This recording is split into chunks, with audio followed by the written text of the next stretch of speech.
जब आप इतना सब कुछ कर रहे हैं, उसके पीछे आपका जो एक बैकग्राउंड है, फादर आपके एयरफोर्स में थे, मामा आपके 1971 के वार में थे, जी।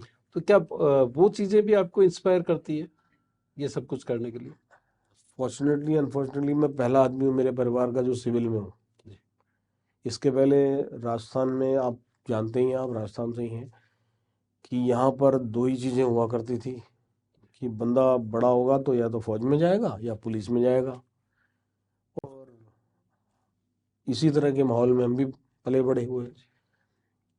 कोई कारण से हम विदेश पहुंच गए, लेकिन जो घर में माहौल देखा वही सीखेंगे। तो देश के प्रति समर्पण तब भी था, आज भी है, रहेगा भी। अच्छा, आपकी जो स्कूली एजुकेशन है शुरुआती, जी। वो आपके गांव सीकर जिले के पृथ्वीपुरा में हुई। जी। उसके बाद आपके फादर एयरफोर्स में थे तो अलग अलग जगह पढ़े और आपने अपने कॉलेज और यूनिवर्सिटी आपने जोधपुर से की। जी। फिर जर्मनी जाना कैसे हुआ अचानक? ये बात 1995 की 4 की है। जी। उस टाइम वर्ल्ड में वॉइस ओवर इंटरनेट प्रोटोकॉल शुरू हुआ था, जी। कि जिसको आज आप व्हाट्सएप बोलते हैं, व्हाट्सएप कॉल बोलते हैं। ये वीओआईपी का एक रूप है। और हमारे कुछ दोस्त थे जो यूरोप में रहते थे, स्पेशली इंग्लैंड में रहते थे, जर्मनी में रहते थे। तो जब उनसे बात करते थे तो 1 मिनट के कॉल के पैसे लगते थे 150 रुपये। जी। तो चुपता था बड़ा कि यार बड़े पैसे लग गए, 5 मिनट बात की, 1000 रुपये का बिल खड़ा हो गया है। तो पढ़ते पढ़ते पता लगा कि एक वॉइस ओवर इंटरनेट प्रोटोकॉल नाम की चीज़ भी कोई एक एजुकेशन में है। जी। और उसके थ्रू आप या तो फ्री में बात कर लो, या अगर उसको कमर्शियली लॉन्च करोगे तो सस्ते में बात हो जाएगी। पर आना तो चाहिए कि ये कैसे होता है। जी। तो मैं वो सीखने के लिए 1 साल बर्लिन रहा, जी। और मैंने पूरा इस पर डिप्लोमा किया। वहाँ से एक सर्वर लेके मैं इंडिया आया। जी।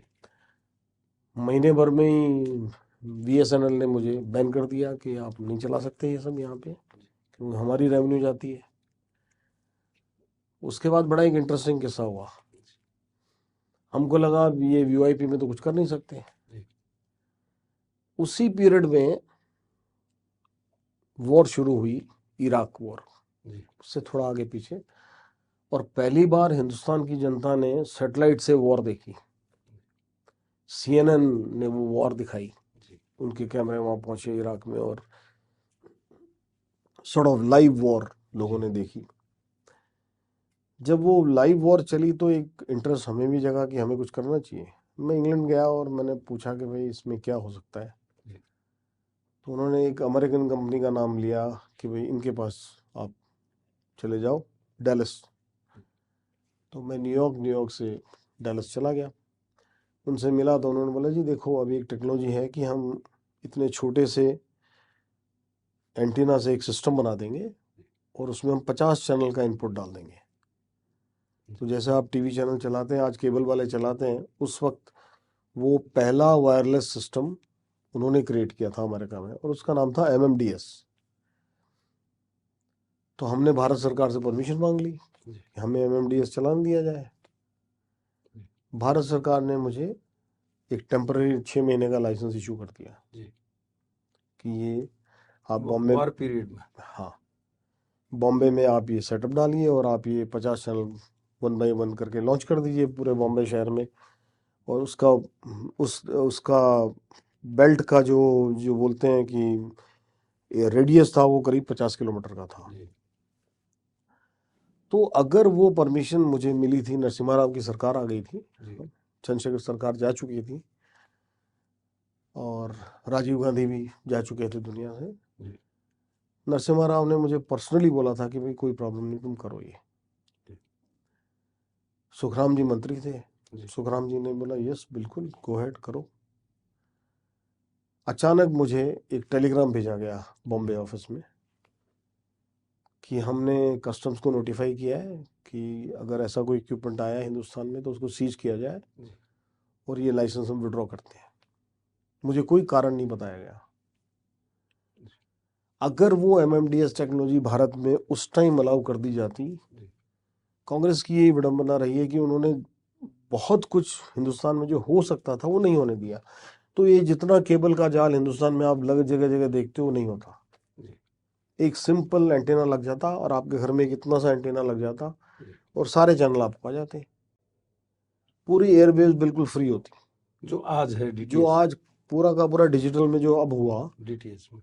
उस टाइम फिर केबल लगे और दुनिया भर के झगड़े होते थे। मतलब मुझे तो याद है बॉम्बे जैसे शहर में मर्डर हो गए कि तूने मेरे कनेक्शन छीन लिए, उसने उसके कनेक्शन ले लिए। ये सब बहुत सारी बातें हुई और वो कांग्रेस ने उसके ऊपर ध्यान नहीं दिया। और वो अगर उस पॉलिसी पे ध्यान देते तो शायद मीडिया हिंदुस्तान का और एडवांस बढ़ा होता और अपना फुटप्रिंट बाहर उतना जा नहीं पाया। हम कन्फाइंड रह गए विद इन इंडिया।